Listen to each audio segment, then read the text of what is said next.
Baik, pertanyaan pertama ke Pak Permadi. Pak Permadi, apa komentar Anda sejauh ini atas sidang Ahok yang sudah berlangsung?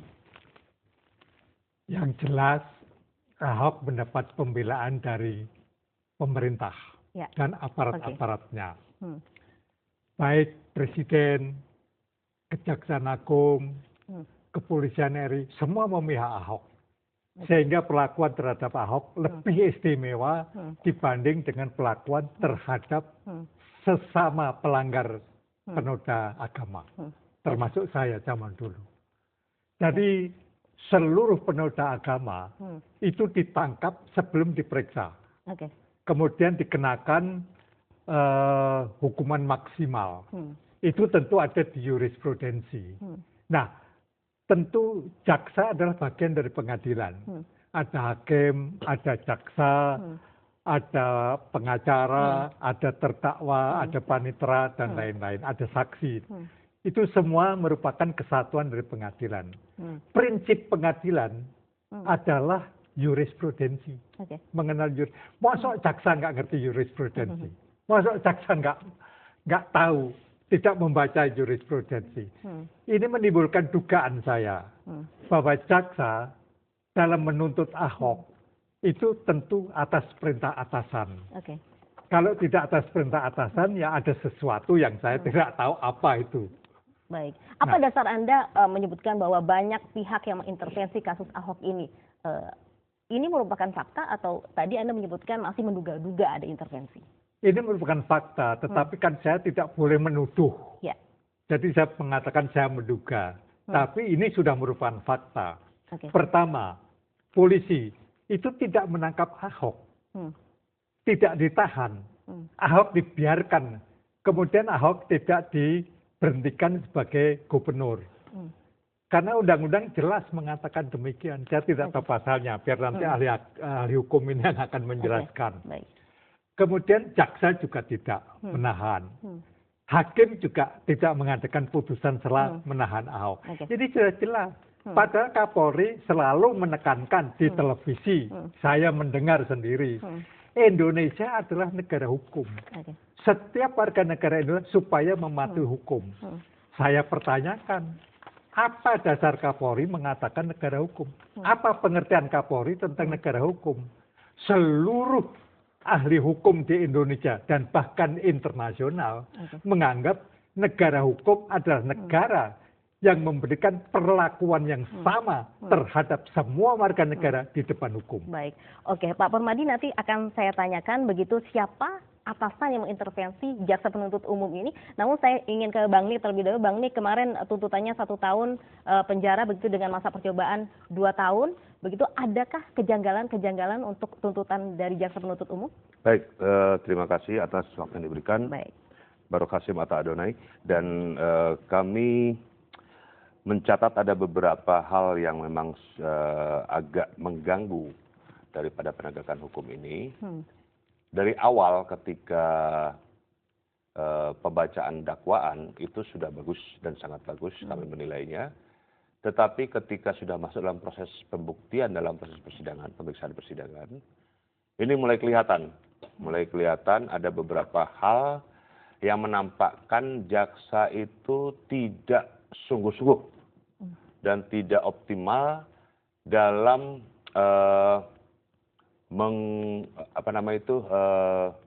mengungkap kasus ini. Kemudian dalam mencari bukti-bukti kebenaran, bukti-bukti faktual atau dikatakan fakta persidangan yang dapat mendukung dakwaannya dia. Nah, terkait dengan kasus penuntutan kemarin, saya melihat ada disparitas. Disparitas pidana di sini, di mana disparitas yang dimaksud dari disparitas itu dalam hal ini penerapan pidana yang tidak sama terhadap tindak pidana yang sama, yang seperti dicontohkan Pak Permadi tadi. Ini disparitas. Jadi penerapan pidana yang tidak sama terhadap tindak pidana yang sama. Padahal kalau kita mau lihat, Pak Permadi ini juga didakwa waktu itu dengan pasal 156A dan 156. Waktu itu Pak Permadi ya. Nah, di sini kita melihat terjadi disparitas karena apa? Saya melihat tuntutan jaksa ini ada campur tangan yang sangat dahsyat terhadap dari kekuasaan politik. Itu pertama. Yang kedua, mau diakui atau tidak, fakta yang terjadi ini dipertontonkan di mana politik transaksional ini sangat kental sekali dalam nuansa penuntutan dari jaksa penuntut umum ini. Kenapa saya katakan demikian? Pada waktu pemeriksaan saksi-saksi ya, di mana saksi-saksi itu dibuat mental breakdown oleh kuasa hukum maupun oleh terdakwa, tetapi tidak ada semacam satu upaya dari jaksa penuntut umum untuk membentengi saksi ini.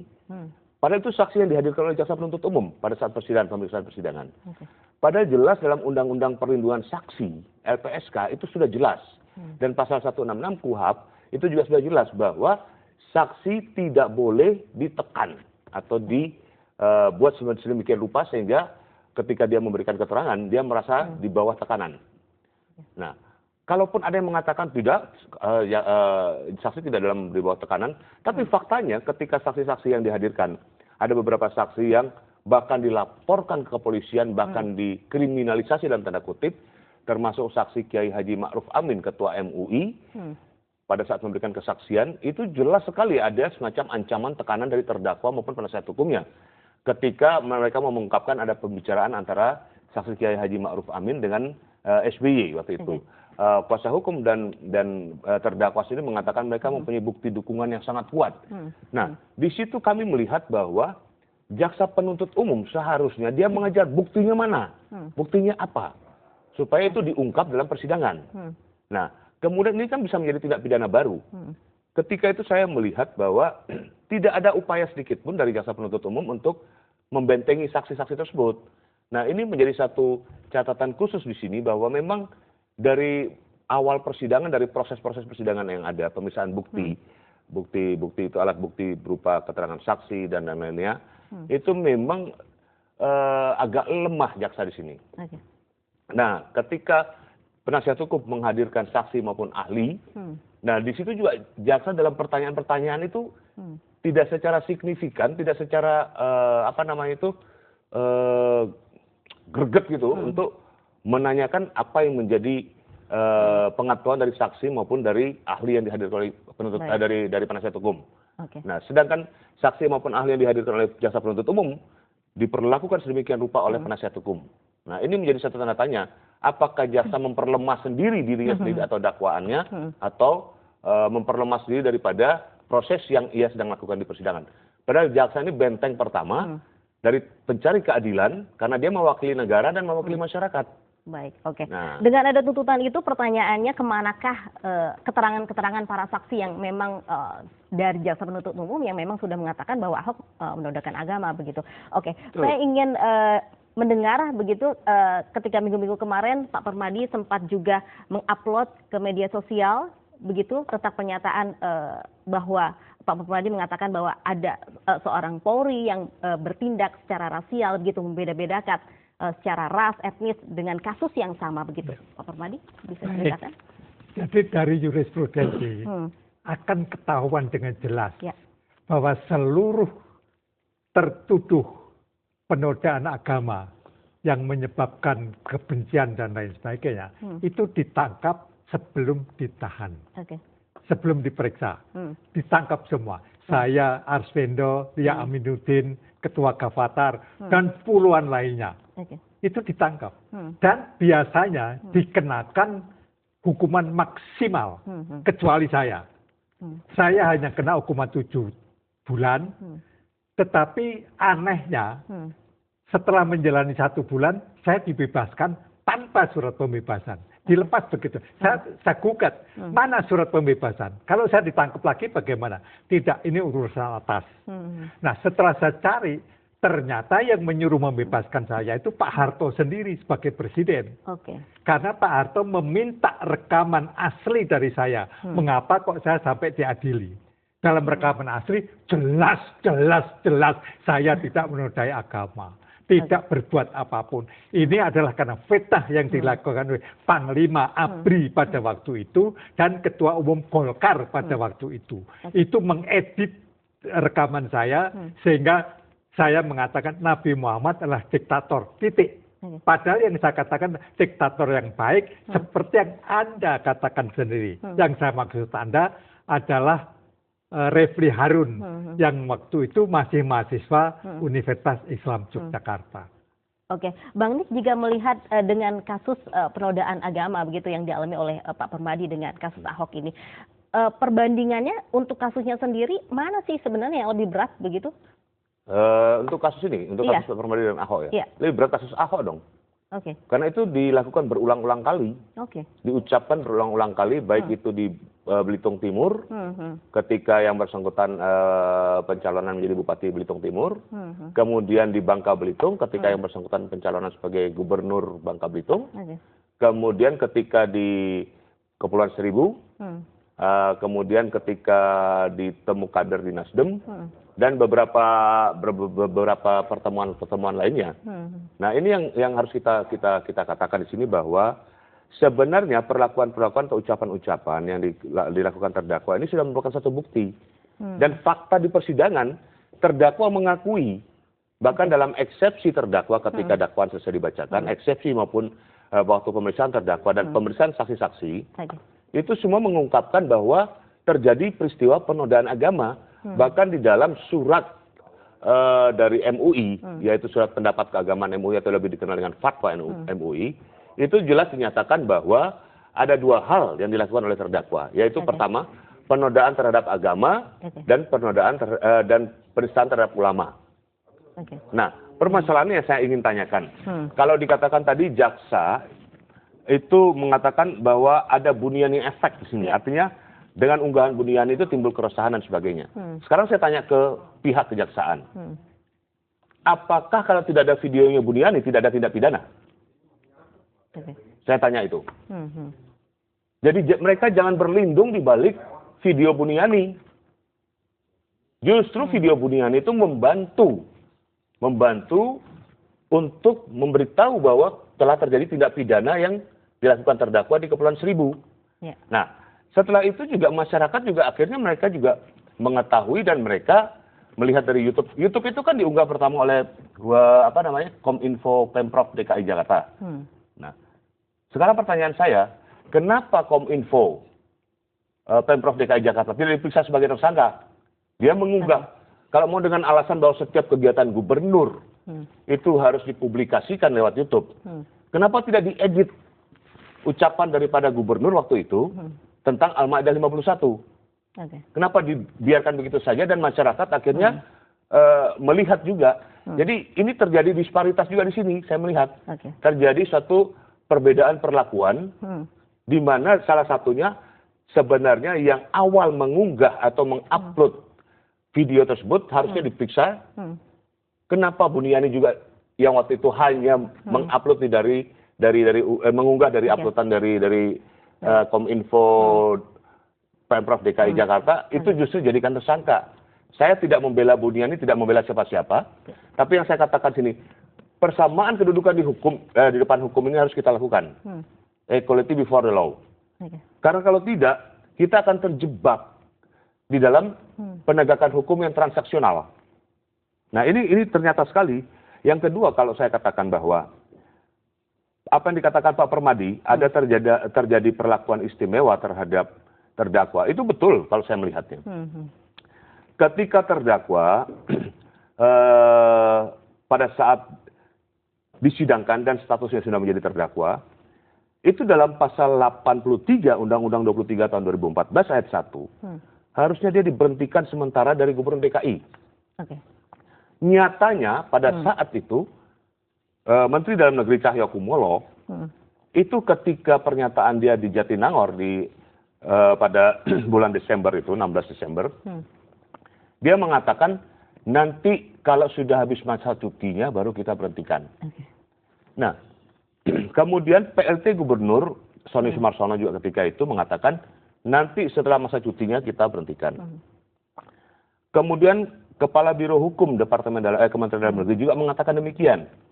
Namun setelah masa cuti Ahok habis atau gubernur habis, tidak ada tindakan apapun dalam pemberhentian itu. Kemudian ada dalih lagi nanti setelah tuntutan baru diberhentikan.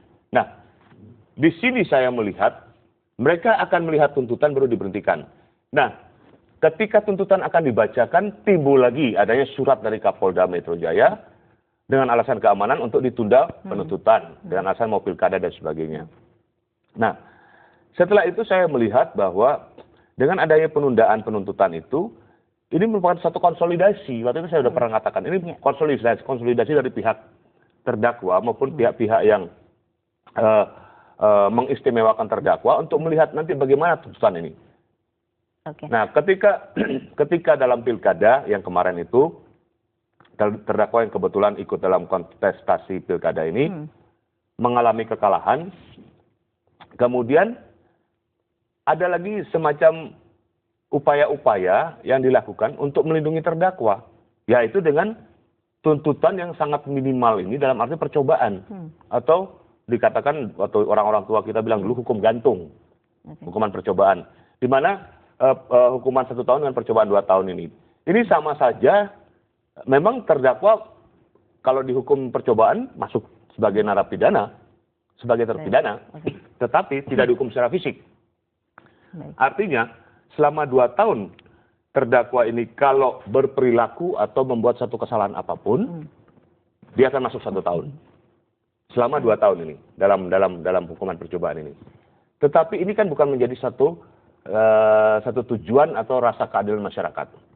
Nah, sedangkan kita ketahui sendiri bahwa dalam menuntut satu terdakwa, itu jaksa kan membuat terlebih dahulu rentut. Namanya rencana tuntutan. Rencana tuntutan ini sejak tahun 85, itu merupakan satu ketentuan baku yang harus dilakukan oleh setiap jaksa penuntut umum. Nah, rentut ini, kalau pada kasus-kasus atau hal-hal yang menjadi perhatian publik yang sangat luar biasa, rentut ini harus mendapat persetujuan atau diketahui oleh Jaksa Agung. Nah, di sini kita melihat koneksitasnya di sini ya. Jadi ketika rentut dibuat oleh Jaksa Penuntut Umum, dilaporkan kepada atasannya secara hierarkis dan kemudian sampai kepada Jaksa Agung, ini kan dianalisa. Walaupun saran dari rentut itu dari bawah. Tetapi ketika sampai di atas, itu dianalisa oleh Jaksa Agung. Maupun Jampidum, kalau kasusnya kasus umum. Atau Jampitsus kalau kasus khusus. Setelah dianalisa, maka Jaksa Agung akan memerintahkan untuk membuat rentut begini. Ini kebiasaan yang terjadi di Kejaksaan Agung. Yang kedua, Kejaksaan Agung ini sistemnya komando. Dia sistem komando seperti militer. Jadi apa yang dikatakan pucuk pimpinan A, sampai di jaksa bulu pun A. Nah, jadi saya melihat bahwa Jaksa Penuntut Umum Ali Mukartono ini hanya menjalankan perintah atasan. Nah, kalau dia katakan dia sudah menyusun tuntutan ini berdasarkan fakta persidangan, kenapa fakta persidangan saksi-saksi yang ada itu seolah-olah dinafikan oleh Jaksa Penuntut Umum? Bahkan di samping fakta persidangan itu dia juga mengakumulasikan dengan teori-teori hukum pidana yang ada. Sehingga dalam hal seperti niat, maksud dan sebagainya diungkapkan oleh Jaksa Penuntut Umum bahwa itu dilakukan oleh terdakwa. Kemudian dengan demikian Jaksa Penuntut Umum mengatakan tidak ada alasan pemaaf atau alasan pembenar bagi terdakwa untuk tidak mempertanggungjawabkan perbuatan pidananya. Itu diucapkan oleh Jaksa Penuntut Umum. Namun di dalam tuntutannya yang menjadi suatu keanehan, dia mengatakan bahwa apa yang dilakukan oleh terdakwa tidak ada alasan pembenar atau alasan pemaaf. Dia menuntut percobaan. Ini kan menjadi tanda tanya. Nah, pasal 156 yang dipakai oleh Jaksa Penuntut Umum itu kan maksimal 4 tahun. Kenapa diambil dalam tuntutan percobaan? Kalau menurut Jaksa Penuntut Umum memang itu tidak terbukti penodaan agamanya, kenapa nggak dituntut bebas saja sekaligus? Jangan tanggung-tanggung seperti ini. Iya kan? Tuntut aja bebas sekaligus. Kalau memang tidak terbukti penodaan agamanya. Ini dimasukkan ke 156. Ini adalah tentang golongan penduduk. Jadi permusuhan golongan penduduk. Nah, ini yang saya melihat ada disparitas hukum pidana di situ.